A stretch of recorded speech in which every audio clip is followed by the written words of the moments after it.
The picture my 6-year-old daughter drew ended my marriage. It started on an ordinary Tuesday evening. I came home from work exhausted.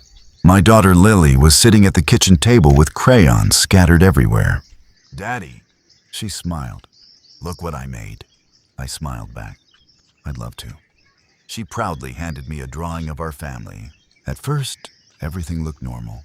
There was Lily, our dog, our house, my wife Sophie. Then I noticed something strange. There were 2 men standing beside my wife. One was obviously me. The other wasn't. I laughed. "Who's this?" I pointed at the second man. Lily's smile disappeared. She looked around nervously. Then she whispered something I'll never forget. "Mom told me not to tell you." My heart stopped. "What do you mean?" She covered her mouth. I wasn't supposed to say that.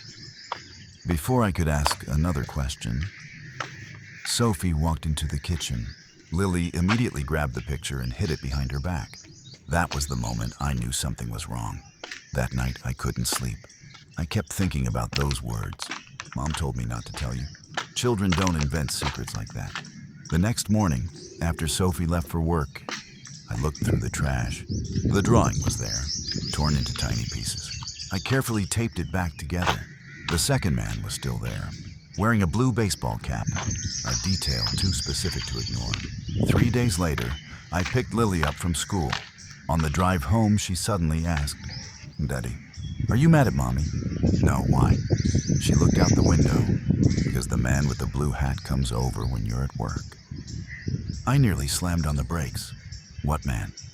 "The funny one." "What's his name?" "I don't know." "Where does he come?" "Our house."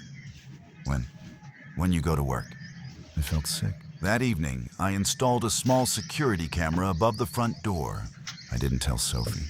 The next day, around 11:30 a.m., my phone buzzed. Motion detected. I opened the app. A man wearing a blue baseball cap walked up to my front door. Sophie opened it before he even knocked. She smiled, then hugged him. Not the kind of hug old friends share. The kind of hug married people shouldn't give someone else. I watched them disappear inside. For 2 hours, I couldn't breathe.